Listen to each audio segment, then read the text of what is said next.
Hello and welcome to another video on the Life After Brady channel. Today we're going to take a look moving forward to the 2021 offseason of the Patriots position groups ranked 1 to 11 of the guys scheduled to return next year.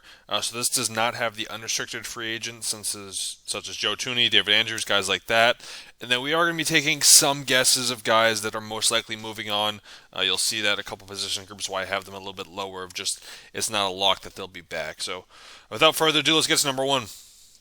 It's the safeties. This position group has been strong for the Patriots all year, and to me, it's the only one that really comes back intact next year. There's a chance Devin McCourty retires. Obviously, he's done everything you could in the NFL, won Super Bowls, been an All-Pro, been a Pro Bowler, led this defense for over a decade. So there's a chance he's gone, but I think he stays. And with that, you get three box safeties and Patrick Chung, Kyle Duggar, Adrian Phillips. I mean, Patrick Chung had the year off. Kyle Duggar is going into his second year, and Adrian Phillips got another year in this scheme. Probably can play in better position next year. That's why I have them as the top-ranked position group. Number two is the running backs. This is a run-first team. Now, Cam Newton is obviously a huge part of that, but you bring back Sony Michel and Damian Harris. I think they've been fantastic for what you'd expect. They're not top-of-the-line running backs, but they're 1Bs, 1B, 2A type running backs, and I think really a 1-2 punch next year of them being healthy together could make a big difference. Returning Danny Vitale at the fullback position, and then J.J. Taylor, restricted free agent. They lose James White and Rex Burkhead, so the passing game takes a step back. But in terms of running the football, this group would be fantastic. They'll be running behind an offensive line that I have ranked third. The offensive line arguably is losing the most amount of guys. David Andrews and Joe Thuney, 2 out of 5, and really the two leaders of this team. But just the talent that they were able to draft in Justin Herron and then Michael Onwenu has been phenomenal. And you potentially bring back Marcus Cannon. Obviously, he's the biggest candidate of a guy to retire this year, but they got talent. The best case scenario, you got 4 out of 5 guys returning, and then potentially you have David Andrews coming back to mean all 5 starters return on this offensive line, which would be phenomenal for whoever's in the backfield in 2021. The top group for the Patriots last 2 years, in my mind, has been the cornerback position. I'd say this group, though, takes a step back in 2021. I don't have J.C. Jackson here. He's a restricted free agent, potentially will be back. You got Stephon Gilmore, Jonathan Jones, and then second-round pick from last year, Jawan Williams. Gilmore, Jones, and J.C. Jackson, 3 of the most talented players in the NFL when you put them together as a unit. They probably should be higher on this list. I just don't see this group being together in 2021. I think Gilmore, his best days are behind him. It's the typical, to me, Bill Belichick moves on from a guy, so it's hard to see him back as well as J.C. Jackson. I think they're going to want to, for years they've loaded up in the defensive backs position. I think they have to move on in 2021 and really start to spread the wealth around to other places, because clearly it's not working out anymore. Then special teams. I grouped them all together. They come in 5th on this list. They're a great group. Brandon Bolden comes back from the COVID list. Matthew Slater potentially comes back. I know we talked about leaving this year. Pro Bowl punter Jake Bailey back.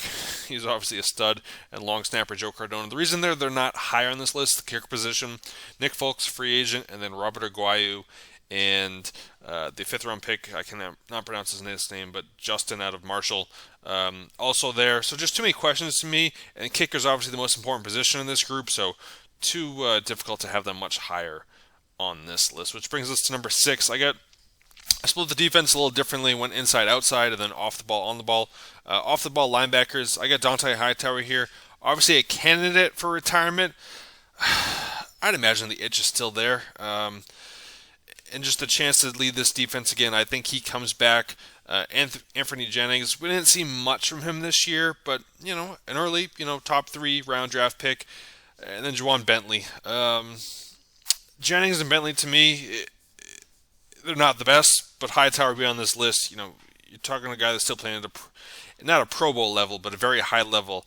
This is why they're so high on this list. Everyone after this, it gets pretty bleak, but, they don't have any Dante Hightowers, which is why the off-the-ball linebackers are here. They're followed, though, by the edge rushers at number 7.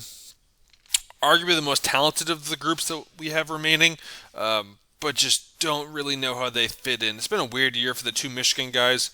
They'll lose John Simon as a free agent, but Josh Uche and Chase Winovich, I think they have glimpses, like most edge guys, of being special.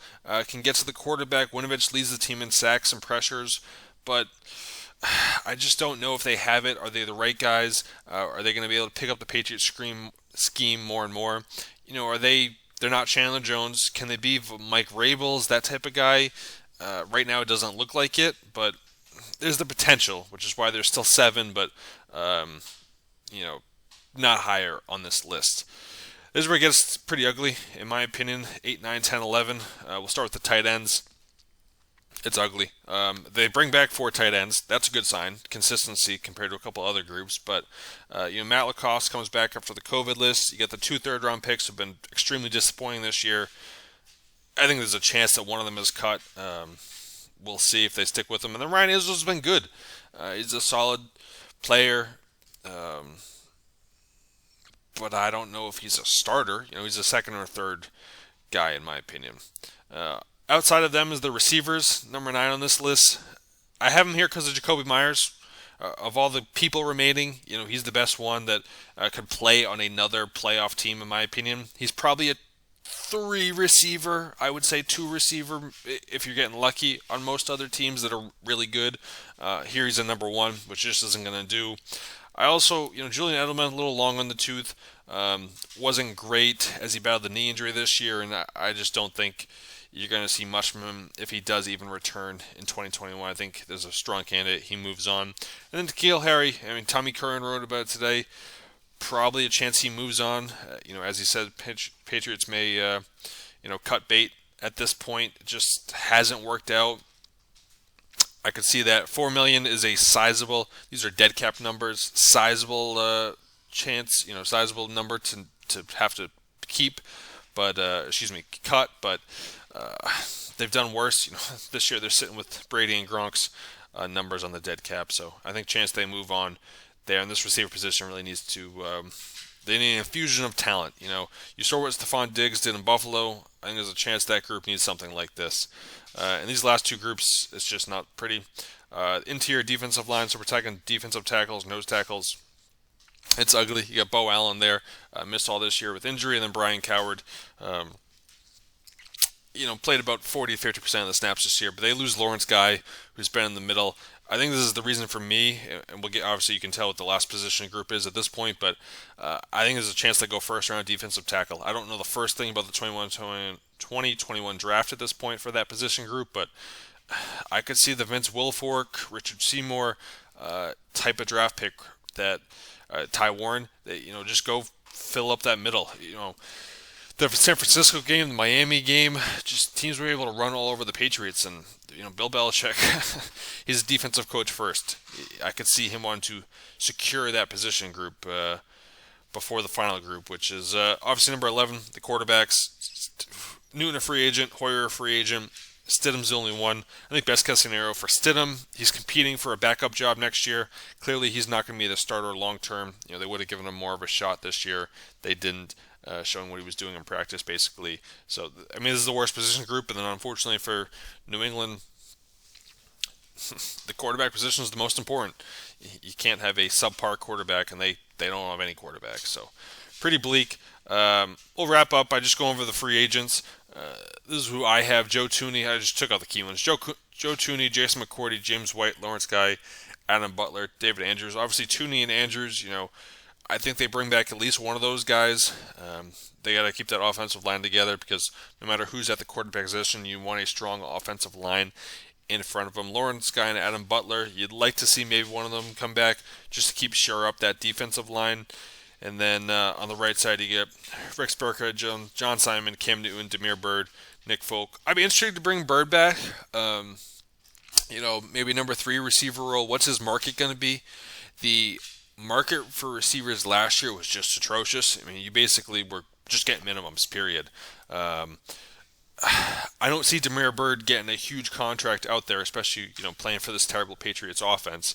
So unless someone wants to go steal him, or he's just like, hey, I want to go play in a real offense, get me out of here, I think you could see that. And then Nick Folk, be interested in bringing him back.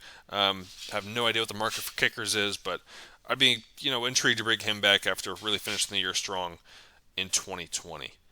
So that's why I have him ranked right now. Obviously, this will change significantly as we move forward and team starts to make some moves in January. But we shall see. If you enjoyed the video, please like and subscribe. Any disagreements, as you know to do, please comment below. Thanks.